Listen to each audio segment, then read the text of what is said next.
posées. J'aurais aimé répondre à toutes les questions, mais je vais le faire de façon ramassée. J'aurais aussi aimé citer tous ceux qui ont posé ces questions. D'abord, je dois dire que je me considère un peu comme un membre de la diaspora. Je vois que la diaspora a été très bien défendue aujourd'hui par des questions, par des interpellations. J'ai vécu à l'étranger 25 ans. 25 ans sans revenir au pays, sinon quand je venais seulement en vacances. Donc je sais et je vis et j'ai vécu ce que nos compatriotes ont vécu. Moi-même, j'ai été consul général à New York pendant 4 ans et pendant 21 ans, j'ai officié dans des ambassades où les questions consulaires revenaient régulièrement. Alors, quelques questions ont été posées, mais d'abord, je dois dire aux honorables députés que je partage entièrement leur préoccupation de voir nos compatriotes pris en charge. Beaucoup de questions ont été posées sur les passeports, sur l'assistance consulaire, mais je voudrais aussi, comme je l'ai dit ici, quand je suis passé devant vous il y a de cela quelques mois, que le ministère ne peut satisfaire les demandes et les problèmes qu'avec les moyens dont il dispose. Et j'avais lancé un cri du cœur quand je suis venu devant vous en vous disant que le budget du ministère baisse d'année en année. Entre 2024 et 2026, nous avons perdu 20 milliards dans le budget. 20 milliards, alors que les problèmes croissent, alors que les demandes augmentent. Comment peut-on avec peu faire beaucoup? Ce n'est pas possible. Donc moi, je voudrais vraiment compter sur vous pour qu'on corrige. On ne peut pas promettre des choses dont on n'a pas les moyens. Je voudrais avoir l'appui de l'Assemblée nationale pour que à la prochaine session, qu'on augmente substantiellement le budget du ministère des Affaires étrangères qui en est réduite à une peau de chagrin.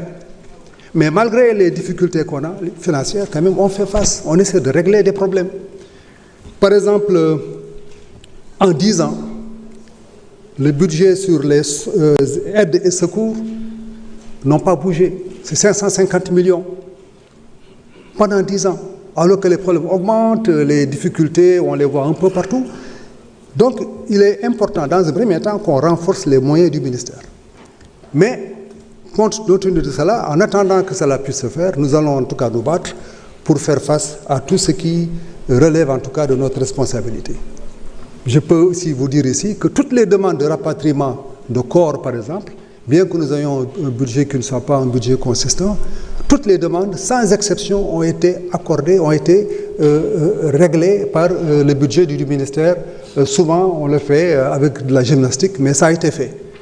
Donc, c'est pour vous dire que le département que je dirige est très attentif aux problèmes des Sénégalais, aux contraintes. Et ces mêmes contraintes financières aussi ont des répercussions sur la façon dont nous gérons, par exemple, les demandes de passeports. Moi, je voyage beaucoup. Je rencontre des compatriotes qui sont dans des pays qui sont éloignés. J'étais au Congo. J'ai vu que, par exemple, ils ont besoin de centres de production de passeports. J'ai été, n'est-ce pas, dans le Moyen-Orient il n'y a pas longtemps. Donc, un peu partout, nous avons cela. Donc, il nous faut avoir donc des moyens vraiment pour régler ces problèmes-là. Mais en attendant, ce que nous allons faire, c'est de faire, n'est-ce pas, de faire face à ces situations en voyant ce qui est réglable, on le règle, et c'est ainsi donc qu'on pourra faire face. Et puis, nous avons très souvent des concertations avec le ministère de l'Intérieur et on dégage, disons, un programme de visite. Et dites-vous bien aussi que quand nous faisons ces visites-là, c'est le ministère des Affaires étrangères qui paye. Donc nous faisons tout ce que nous pouvons faire et ce que nous allons donc faire, c'est de faire une sorte de prioritisation des, n'est-ce pas, des besoins en essayant de voir qu'est-ce qu'on peut faire de façon effective. Donc on fait preuve d'imagination, on fait preuve, n'est-ce pas, de gymnastique, je dirais, pour régler tous ces problèmes et je pense que on y arrivera. Alors, tout à l'heure, là, je parlais du Maroc. Il y a certains qui ont posé des questions sur le transfèrement des personnes qui sont arrêtées. Et là, je dirais que l'accord est déjà est prêt à être appliqué parce que les lettres de ratification ont été officiellement transmises aux autorités marocaines et donc désormais les demandes qui sont reçues peuvent être traitées et les transferts des détenus pourront donc se faire dès lors que tous les points de procédure sont déjà réglés.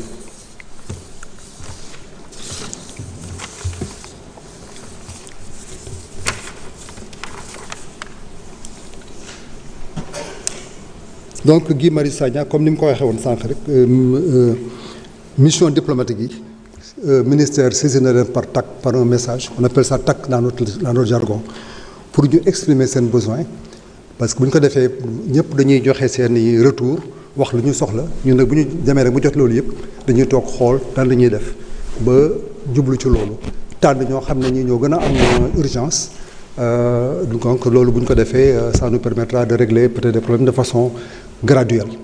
Bon am na aussi ku posé affaire question bu jëm ci avocats yi au niveau des missions diplomatiques et consulaires xam nga avocat bu ñu ko jëlee ci mission rek du nekkati avocat day am un autre statut da ngay am un statut diplomatique mais je pense qu'il est aussi bon qu'on engage la réflexion xool surtout dans les postes de grande envergure où souvent on a des cas répétitifs ñu xool nu ñu mën a amee aussi une coopération avec un avocat bu ñu mën a jël day xam ne day nekk un partenaire de l'ambassade bu dara amee ñu mën ko jël pour mu défendre ay cas mais loolu on peut l'appliquer de façon totale mais il y a des postes comme par exemple New York moi j'ai été à New York Paris ou bien Madrid wala yenn postes yoo xam ne dafa bëri Sénégalais ñu xool nu ñu mën a amee une coopération disons un accord avec un avocat boo xam ne bu dara bu amee day jóg taxawu Sénégal mais pour les intégrer au niveau du consulat ou de l'ambassade ça va poser un problème et puis aussi il faut aussi savoir que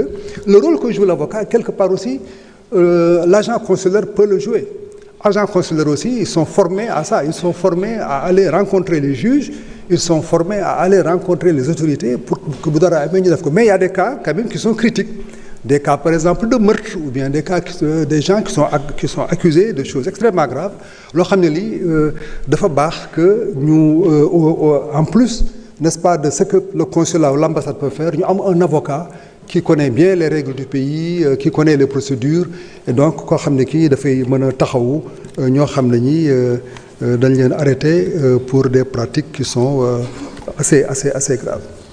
am na ko wax affaire sénégalais boobu ñu jàpp en Turquie la situation est suivie de très près par nos missions consulaires diplomatiques.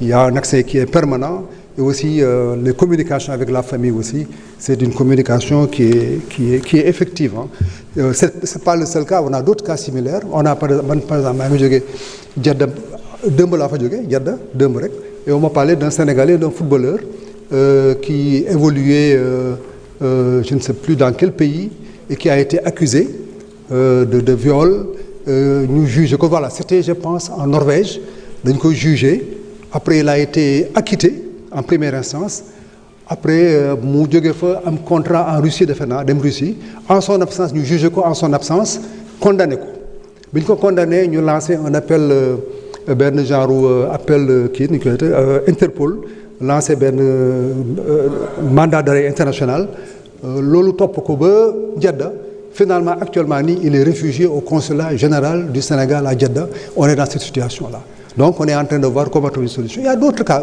qui sont comme ça mais comme je le dis encore une fois il faut que vous nous donnez les moyens de faire face à nos obligations on est en train de faire tout ce qu'on peut par exemple ce compatriote qui est actuellement à Jeddah il est logé aux frais n'est-ce pas de l'État nourri tout mais situation yu mel nii dafa bëri on a aussi des gens qui sont condamnés à mort il y a le cas de Samba qui est aux États-Unis qui est là-bas depuis très longtemps bon donc il faut que nous développions une situation où en tout cas on nous permet de faire face à tout cela mais quel que soit Alpha le ministère va se déployer avec les moyens qu'il a on va utiliser tous nos moyens financiers aussi bien ici au niveau central qu'au niveau de nos ambassades pour voir comment on peut faire face à toute cette situation-là alors il faut pas que j'oublie d'autres questions.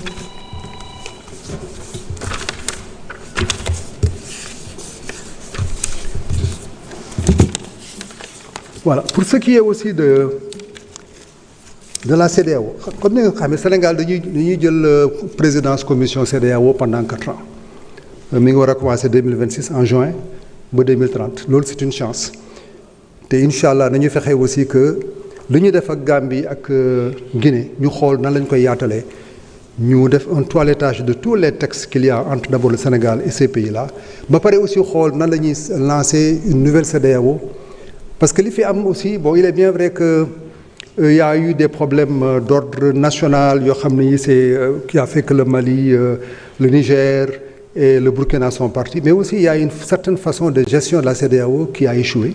Donc il nous faut avoir un nouveau leadership au niveau de la CEDEAO et c'est une chance que le Sénégal di diriger CEDEAO dégager vraiment la nouvelle ligne de conduite te incha allah bu ci fii ay fan yu néew wala ay semaines yu néew nu ñu dem gisee que njiitu réew nekk ci CEDEAO xool nan la ñu mën a réfléchir ba xool nan la ñuy mën a rectifier ce qui ne va pas au niveau de la CEDEAO parce qu'il y a quand même des choses qui ne marchent pas encore ou qui devraient marcher mieux comme ça ñu xool comment on pourrait le faire et ça c'est une chance pour le Sénégal vu le leadership diplomatique du Sénégal qu'on a on doit pouvoir imprimer de nouveaux changements.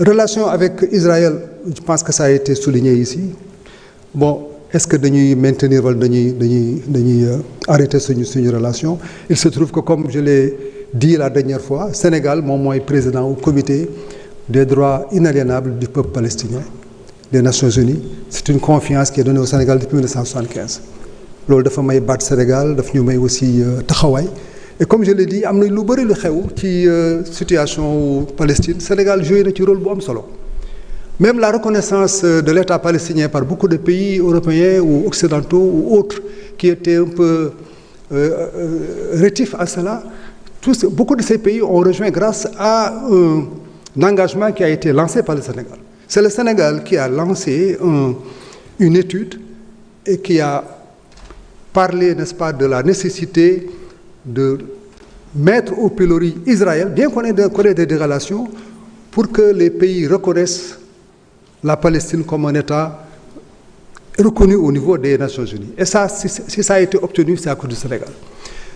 Il se trouve aussi que comme que comité palestinien le comité bi day wax affaire Palestine ak Israël pour que ñu mën a am gëdd mën a am taxawaay pour wax ak Israël wala pour jël ay décisions bu nekkee ne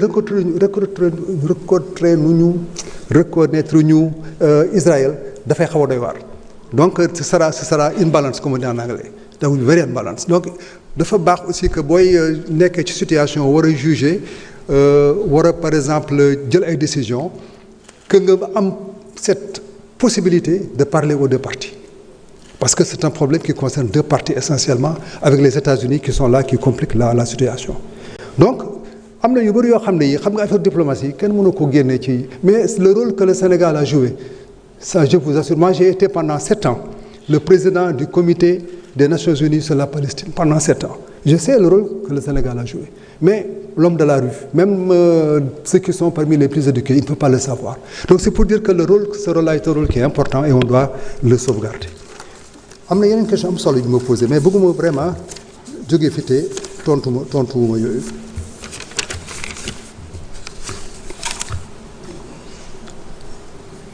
voilà on m'a parlé aussi de problèmes de corruption dans les centres de production de passeports à l'étranger. On a même parlé de la situation à l'état civil. Récemment, moi-même, j'ai eu des échos qu'il y a des pratiques yoo xam ne yi warul demee noonu yoo xam ne dafay am au niveau de l'état civil. J'avais déjà convoqué mon équipe il y a de cela 10 jours avant que je ne voyage pour qu'on essaie de voir quelle solution trouver. D'abord, il y a beaucoup de problèmes. D'abord, les locaux ne conviennent pas. Tout ça aussi, c'est un manque de moyens. On a des locaux qui sont exigus. Même man dem naa fa pour visiter, j'étais malheureux quand j'ai vu beaucoup de gens entassés dans une salle. Dégg naa ne aussi que am na ñoo xam ne pour ñu mën a may kayit il faut que ñu jaar ci ay passe-droit am na fu ñuy jaar joxe dara. Ça, c'est des pratiques qui sont illégales, qui sont anormales et que je ne peux pas tolérer. Et nous prendrons toutes les dispositions pour mettre fin à cela. Toutes les dispositions pour mettre fin à cela. Et je demanderai ici à tous ceux qui font l'objet de raquettes qu'ils portent l'affaire à notre attention ou à l'attention de la justice. qu'il le fasse. Parce que aussi pour le corrompre, aussi, il faut que le corrupteur et le corrompu soient au même niveau. Mais si le corrupteur, n'est-ce pas, est dénoncé par le corrompu, mais ça va cesser. Et puis on ne doit même pas payer. Donc moi, je suis vraiment d'avis que c'est une situation qui est anormale et nous ferons tout, en tout cas, pour mettre fin à cette situation-là. Idem aussi dans les consulats généraux. Dans les consulats généraux,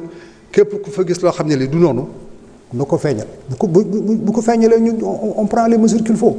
Mais tant qu'on n'est pas saisi, on entend seulement des bruits, on entend seulement des rumeurs, mais on ne peut rien faire. Il faut nous dire comme ça, nous devons faire. Mais mais donc vraiment, je voudrais vous dire ici que je suis tout à fait en phase avec vous sur le fait qu'on doit faire en sorte que toutes les pratiques qui sont des pratiques illicites, n'est-ce pas, soient portées à notre attention pour que les décisions normales soient prises en compte. On a parlé de la Coupe du Monde aux États-Unis.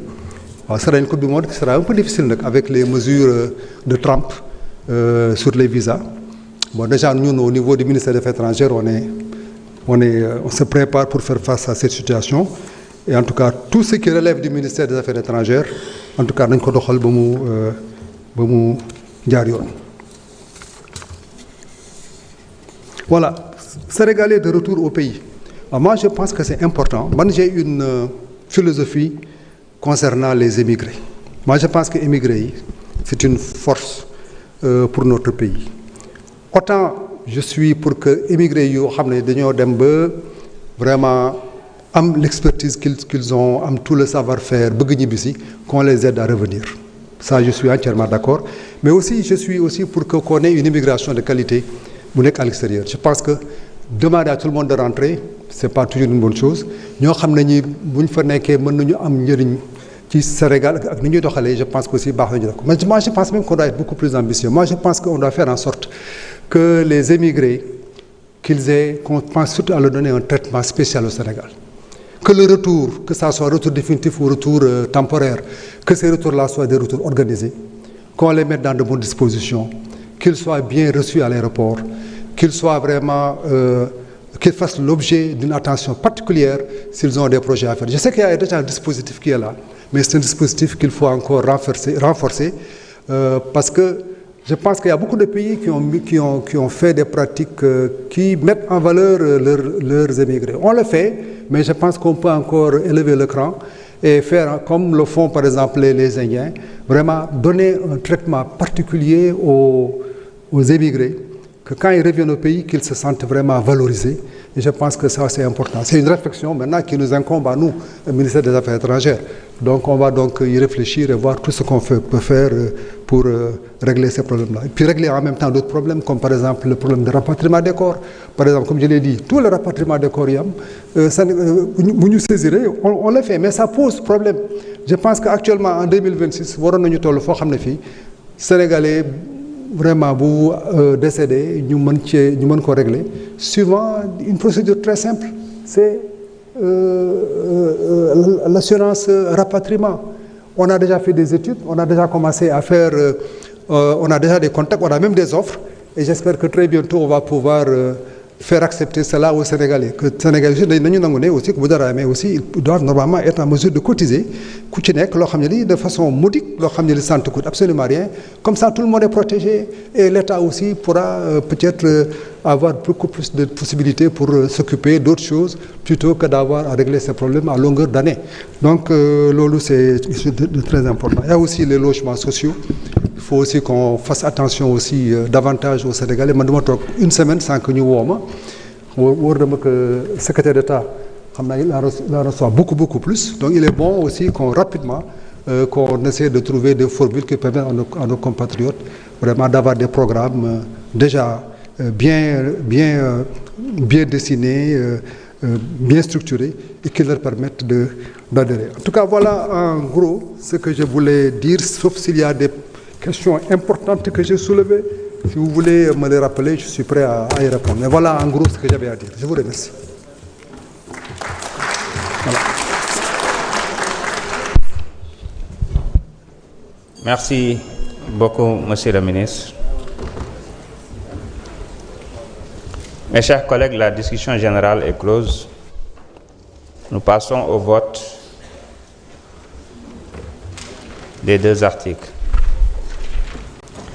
Madame le rapporteur, vous avez la parole pour donner lecture de l'article unique du premier projet.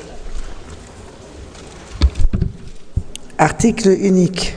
Le président de la République est autorisé à ratifier l'accord de coopération militaire et technique entre le gouvernement de la République du Sénégal et le gouvernement de la République de Guinée, signé le 19 juin 2021 à Accra, au Ghana.